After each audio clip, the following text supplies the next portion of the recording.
So firstly, I just want to start by saying thank you so much for agreeing to do a interview with Adventures in Theatreland. We have loved watching you from Newsies to Evita and just seeing this beautiful show come to life. And we will be coming and reviewing it very, very shortly, and we are all super excited for it. But yeah, is it okay if I dive into the world of questions now? Please do, please do. Okay. So, just to start it off, could you tell us a little bit about yourself and your journey in musical theatre and theatre as a whole? Yeah, so I actually would be classed as like a late bloomer in myself. I didn't really do any sort of performing through childhood. I was very much a sports kid, playing football, doing track and field athletics, like anything physical. I kind of just went straight in. Anything sort of competitive was like my bag. And then when I think I was 12 or 13, my secondary school introduced drama as a subject. And my drama teacher effectively was just like, you should think about, like auditioning for the school shows, all this kind of stuff. So I did that, and it was fun. It was what it was. And my first show in secondary school was Little Shop of Horrors, which, I can see on your face. It's a crowd favorite, regardless of, where you are, what you're doing. The show, the music. It's kind of a cult. It has almost like a cult following just because of the style of piece that it is. So I'm really grateful for my drama teacher for introducing me to that, as opposed to going straight down the route of, like the musicals that everybody does at school. Your Les Mises, your Greases, which, they all have their place because they build such a great foundation for everybody. But I was really, now in hindsight, I'm really grateful that I went into it from a slightly askew direction. And this was backed up for the next 2 years at secondary school, because my two school shows after that were Merrily We Roll Along by Stephen Sondheim. Which is, it's my favourite all-time show. I love it. It's the one that actually made me appreciate the craft and how intricate and difficult it actually is, as opposed to what a lot of people think is you sing, you act, and you dance. It's actually the marriage and everything. Like, that is a very good example of a show that is intricate and very, very finely detailed. And then the year after that, we actually did City of Angels, which again is a massive show, but it's not heard of by anyone in sort of secondary school sort of age, unless you are a massive musical theatre fan. So that was kind of where my foundations were.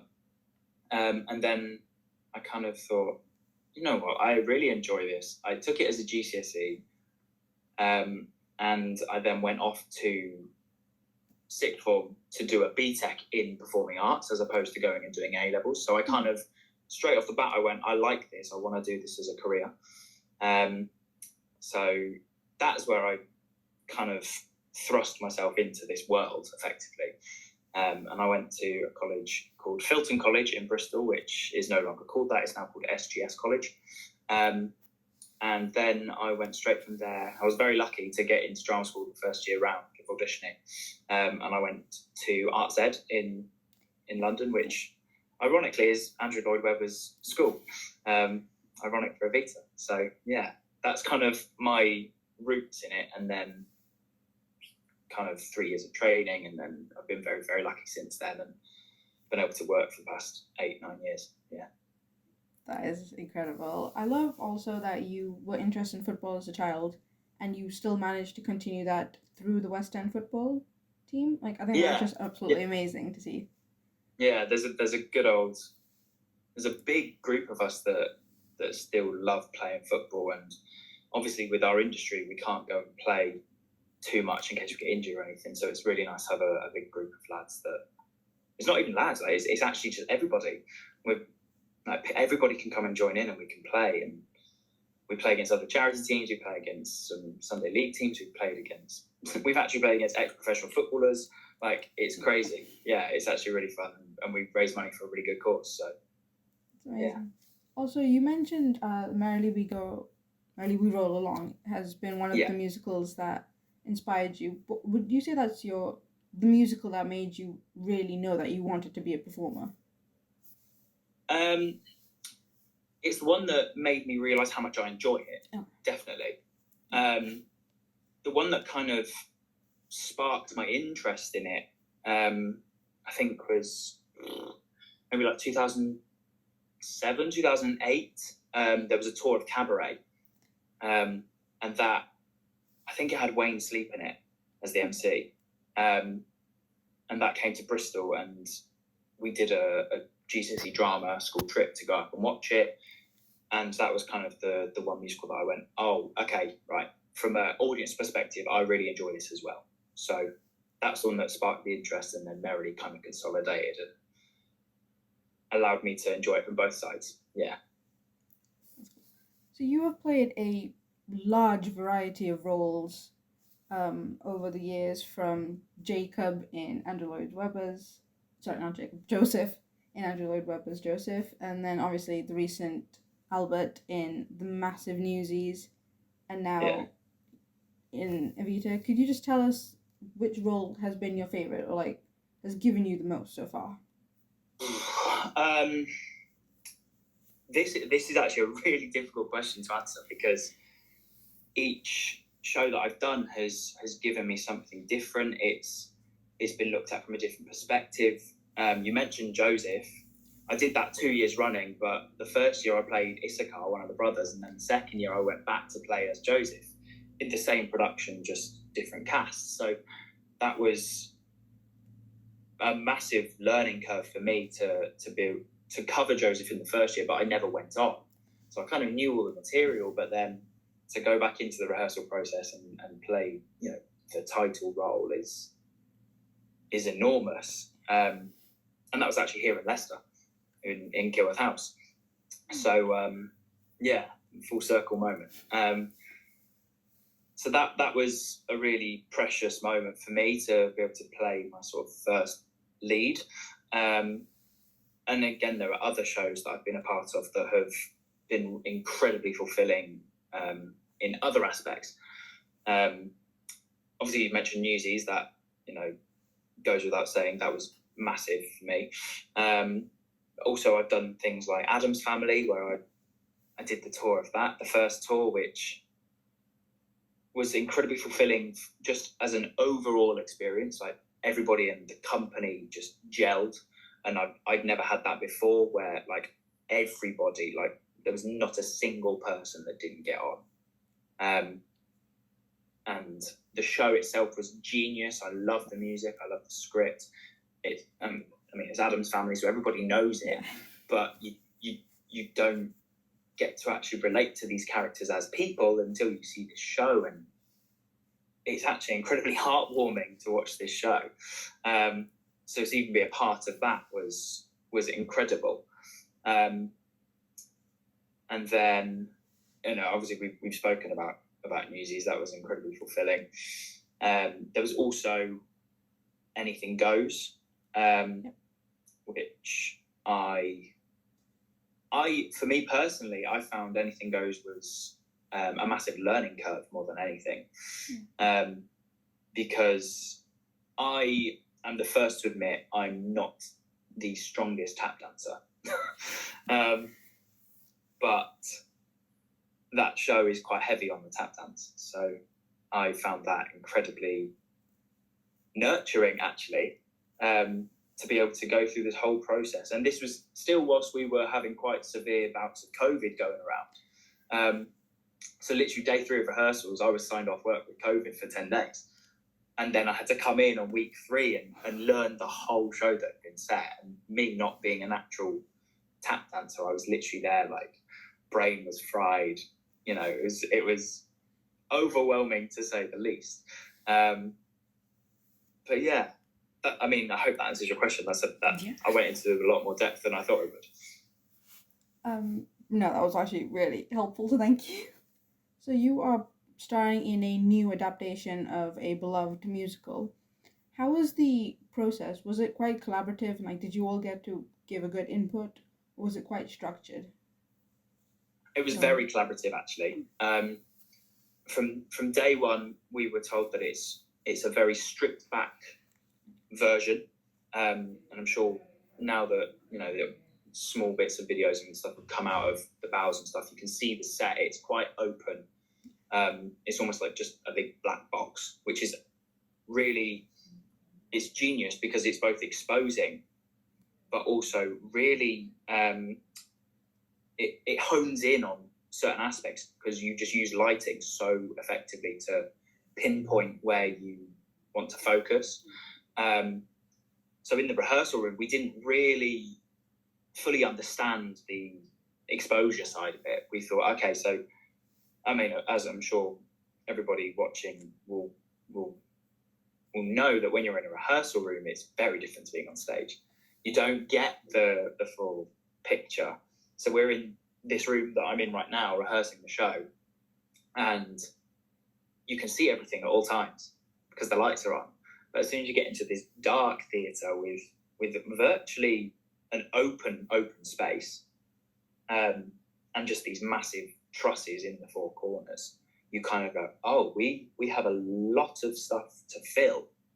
And the collaboration through that and figuring out how large to go, how small scale to go, under the choreography of Adam and Lee, and obviously our direction under Nikolai, it's been for me, it's been a really beautiful process because you can just allow yourself to feel things a lot more, as opposed to having a piece of set there that you go, this is where you stand, you are behind this, or you're in front of it, or you're beside it. Like we create set, we create scenes using our physical beings a lot of the time. We are the company of the show as opposed to playing characters most of the time. So we actively create the environments that we are setting. Yeah. that was such a beautiful answer, honestly. Like, you go so deep and detailed about them, and I love that. Thank you for that, honestly. Also, what can audiences expect to see and feel after watching your version of Evita? I think they're going to definitely see things that they didn't expect to see. Because if all you know of Evita is the movie, Yeah. or a previous rendition of it, this is not that. And as I said previously, it's just a big open space. So we're creating everything with our bodies and small bits of set and props that we bring on, as opposed to just having this ginormous standalone set. So I think audiences are going to be very pleasantly surprised at what they're seeing and what we're creating. It will definitely challenge preconceptions, which I think is very important and a very positive thing. In terms of what they're feeling, when I first watched, I'm not going to spoil specific moments, but when I first watched certain parts of this process, which had been rehearsed privately, and then we all came together to put on the run through at the end of the rehearsal process, I would say 90% of the room were so engrossed that they either forgot an entrance the next couple of minutes, or there were definitely tears in the room when we first watched certain bits. You were going to feel a lot. I mean, I definitely did. I'm an emotive person anyway, but I think, yeah, it's a very emotional piece, much more so than you would expect. You really identify with the people in the characters as opposed to just the characters, if that makes sense. Very much, yeah. So I'd suggest that everyone needs to bring tissues, perhaps, to watch. Yeah, at least, yeah. Why not? Fair enough. Are there any smaller moments in Evita that audiences should look out for that we might not see on our first watch? In terms of like intricate, specific moments, I would say for us, there's a lot of camera work, which is a little bit different. So there's a big screen which you will be able to see more intricate moments, which is for me wonderful. You know, it's perfect. In terms of other intricate moments, you'll have to wait and see. I can't tell you everything. It's a great answer. Thank you. 5 things you'll take away from the experience of working on Evita. Things I'll take away. I mean, I've challenged myself in different ways that I previously didn't realise. You know, it's as I said previously, time and time again, it's a very physical piece for us to create something with. So using our bodies to create a mood or an environment is something that I've not had to use very much in a professional capacity before. So that for me is one of the biggest sort of lessons, is how I created this, or how I helped create this this piece and the individual scenes and moments in it. I also learned a lot about quick changes in this piece, because there's moments you'll see in the show where 1 minute someone will come on just in their All Blacks, and then the next minute they're on literally changing on stage. You know, there's little bits like that. There's also a lot of running, weirdly. With it being an open space, you can't necessarily cross behind pieces of set, so you have bigger journeys. So it's all about managing the time and understanding the show even more in depth, in my opinion, to know exactly where you are at any given moment. Yeah, so those are like the main things that I've taken away just from the show specifically. But yeah. So little Jacob started as Joseph in an Andrew Lloyd Webber production, and he is now returning in Evita in an Andrew Lloyd Webber production. So what would your favourite Andrew Lloyd Webber production be, apart from the ones you've starred in? Okay, so disregarding the 2 shows that I'm in, I mean, I will say that I have found a new understanding and appreciation for Evita specifically. The music that is in this show is so hard that you don't actually realise that until you're actually in the room learning the music. It's so intricate. There's a lot of clashing notes in the harmonies that end up working beautifully, but when you're physically learning it and trying to get it into your brain and into your voices, that is amazing. So I just needed to appreciate that and make sure everybody does appreciate that. But for me, I'd probably say Jesus Christ Superstar.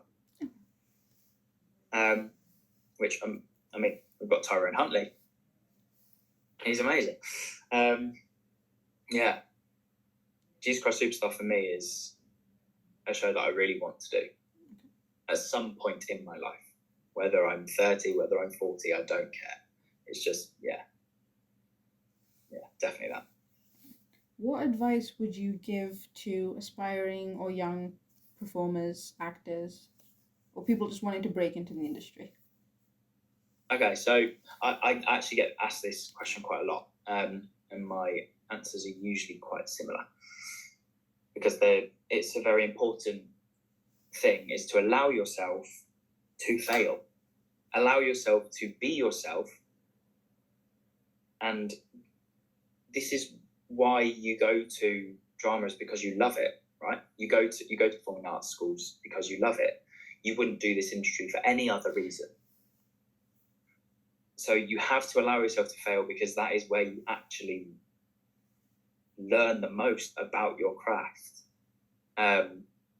You will, I mean, I certainly have learned a lot from mistakes, and there's been a hell of a lot of mistakes. So I've had a big old learning curve.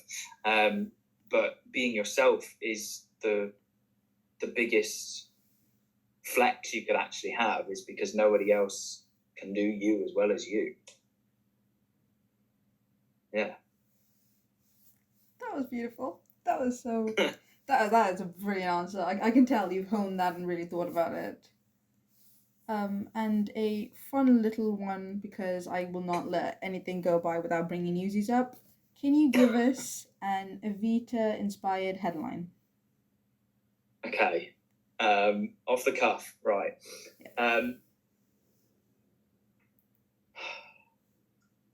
Powerful perons, plural, perons, powerful perons bring new light to both Argentina and the world.